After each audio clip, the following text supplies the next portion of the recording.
Assalamualaikum warahmatullahi wabarakatuh.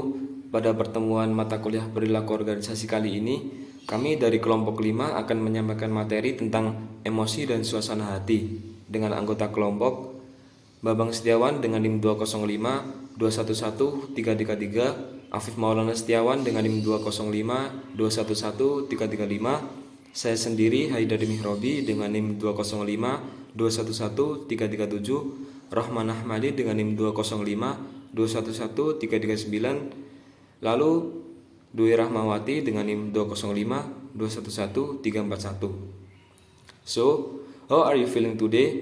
Pertanyaan ini adalah pertanyaan yang menanyakan bagaimana perasaan yang kamu rasakan hari ini yang bersangkutan dengan emosi serta suasana hati.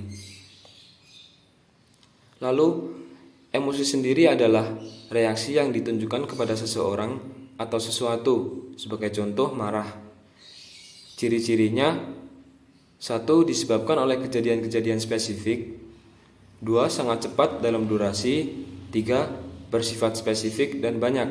Sebagai contoh, kemarahan, rasa takut, rasa sedih, bahagia, rasa jijik, dan lain-lain.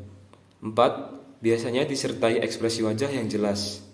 Lalu 5. Bersifat orientasi tindakan.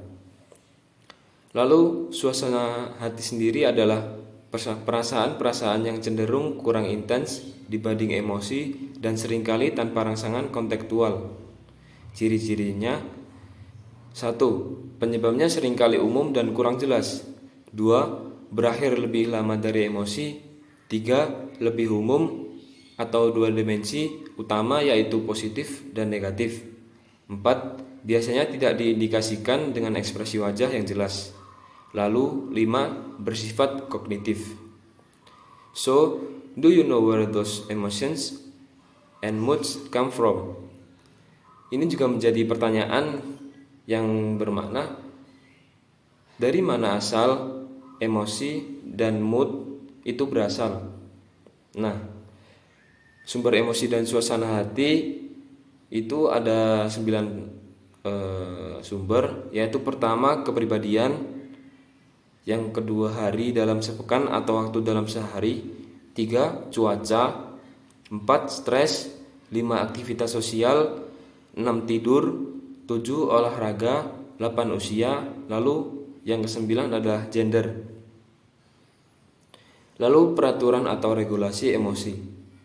Regulasi emosi adalah kemampuan yang dimiliki seseorang untuk menilai, mengatasi, mengelola, dan mengungkapkan emosi yang tepat dalam rangka mencapai keseimbangan emosional. Kemampuan yang tinggi dalam mengelola emosi akan memampukan individu untuk menghadapi ketegangan dalam kehidupannya.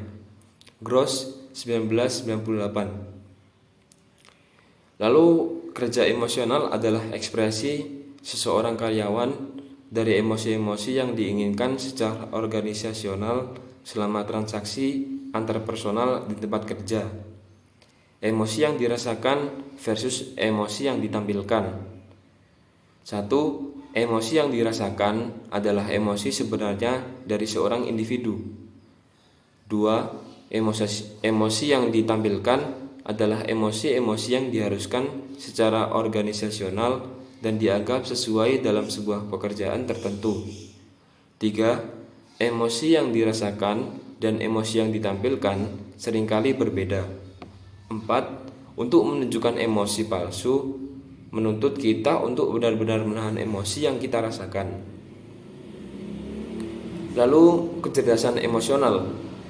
Kecerdasan emosional yaitu kemampuan seseorang mendeteksi dan mengelola petunjuk serta informasi emosional.